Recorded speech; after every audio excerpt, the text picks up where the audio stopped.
Ito, sir. may violation tayo. Opo, sir. Ngayon, kailangan ko yung documents. Opo. Bigay mo lang sa akin license mo. Meron ka? Meron sir, kaso Hindi.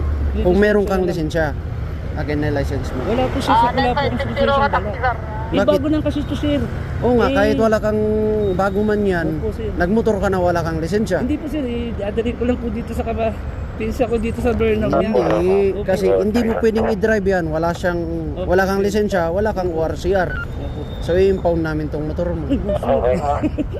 Hindi kasi wala kang lisensya. Hindi mo pwedeng ilabas to pag wala kang lisensya ka sa ORCR. Hindi pwede. Uwi ko na lang sa bahay, sir. Sa kausapin ko na yung pisa ko, hindi ko na dadalhin, sir. Babalik ko na lang sa bahay, sir. Bakit kasi kayo nagdadrive na walang lisensya? Hindi, pinadalawan ko sa akin yan.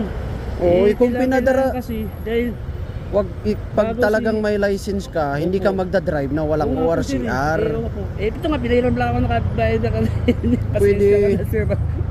Yung ID mo. Kasi impound ko talaga tong motor mo. Oh, sir. Ano ba na, sir? Ano.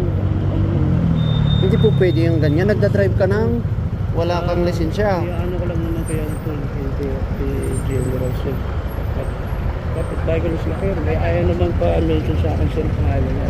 Kabit-bahay mo siya, wala siyang kinalaman sa violation mo. Ano lang, ipis lang nakakasapin mo naman. Na ano kasi, bago lang din ako dito, sir. Taga Manila po ako, Dipolo Rizal. Bago lang po ako dito eh. Inga. Wala pa ako isang buwan dito, sir.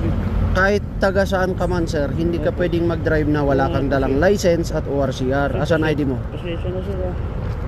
Medyo, ano mo talaga eh. So, maglalakad na kayo, sir, ha? Kasi impound natin itong motor. Eh, wag, sir. Sir, wag naman, sir. Hindi lang ako na, sir, ng ano, pakiusap sa dispensa, sir. Hindi po Papakiusap ko na pwede. lang kay General, sir. Sabi naman ni General sa akin, pagka may problema, lapit ako sa kanya, sir. Hindi lumapit ka sa kanya, no? Pero Opo, ipunta sir, natin eh. sa opisina.